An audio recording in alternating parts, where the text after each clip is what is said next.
जय जय रघुवीर समर्थ. जी माणसं हवीशी वाटतात ती माणसं भेटत नाहीत. ज्यांच्याकडे जावेसे वाटते त्यांच्याकडे जायला जमत नाही. जी माणसं नकोशी वाटतात त्यांचा सहवास संपत नाही. ज्यांच्याकडे जावेसे वाटत नाही त्यांच्याकडे जावेच लागते. जेव्हा जीवनाचा खरा अर्थ कळतो तेव्हा काळ संपलेला असतो. तेव्हा जीवन नकोसे वाटते तेव्हा काळ संपता संपत नाही. आज आपण एक गोष्टीरूप बोध घेऊया. दोन लहानपणापासूनचे मित्र असतात. लहानपणापासून दोघेही एकत्र शिकतात. शिक्षण पूर्ण झाल्यावर दोघेही सैन्यात भरती होतात. जेव्हा शत्रू राष्ट्र आपल्या देशावर हल्ला चढवतो तेव्हा त्या मोहिमेवर त्या दोघांनाही पाठवले जाते. एक दिवस दिवसभराच्या युद्धानंतर आराम करण्यासाठी एक जण आपल्या छावणीवर येतो. तेव्हा त्याला दुसरा मित्र हा भेटत नाही. चिंताग्रस्त होऊन छावणीत परतलेल्या सैनिकाकडे त्या पहिल्याची चौकशी करतात. तेव्हा एक घायाळ सैनिक त्या दुसऱ्याला सांगतो की मी दुपारीच पहिल्या जो मुलगा होता त्याला शत्रूची गोळी लागताना पडताना बघितलं. तो खूप घायाळ झाला होता. शत्रूला हल्ल्याची जोरदार होती.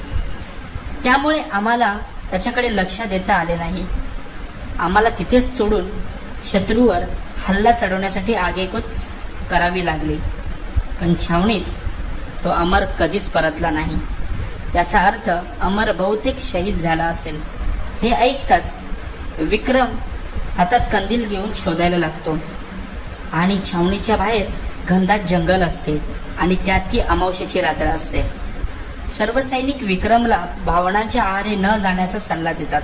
पण विक्रम कोणाचीही न ऐकता शत्रूच्या छावणीच्या दिशेने अमरला शोधण्यासाठी जीप घेऊन निघतो. रात्र उलटून जाते तरी विक्रम अमरला शोधत शोधत शत्रूच्या सीमेपर्यंत जाऊन पोहोचतो. त्या शांततेत गोळ्यांचा आवाज घुमू लागतो.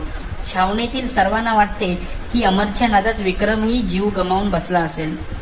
पण सूर्योदयाच्या किरणांबरोबरच विक्रम अमरला खांद्यावर टाकून आपल्या छावणीत परततो. तेव्हा तो छावणीत सर्वांसमोर मृतदेह ठेवतो. तेव्हा सर्व विक्रमला वेड्यात काढतात व म्हणतात, कशाला जीव धोक्यात घातलास? आम्ही तुला सांगितलं होतं की अमर आता या जगात राहिला नाही. आपण सैनिक आहोत असे भावनांच्या आहारी जाऊन चालायचे नाही. मृत पावलेल्या अमरच्या नादात तू तुझा जीव गमावून बसला असतास. त्यावर विक्रम म्हणाला, मी जे केले तो वेडापणा नव्हता. तेव्हा मी अमरकडे पोचलो तेव्हा अमर तहानेने व्याकुळ होऊन विव्हळत होता. मला पाहून त्याने उठवण्याचा प्रयत्न केला. मी त्याला आधार देताच तो माझ्या मिठीत येऊन पडला आणि म्हणाला, जेव्हा मी घर सोडून सीमारेषेवर तुझ्यासोबत लढायला निघालो तेव्हा एकच स्वप्न घेऊन निघालो होतो. जर परतलो तर तुझ्या बरोबर हातात हात घालून हसत हसत घरी परतेन.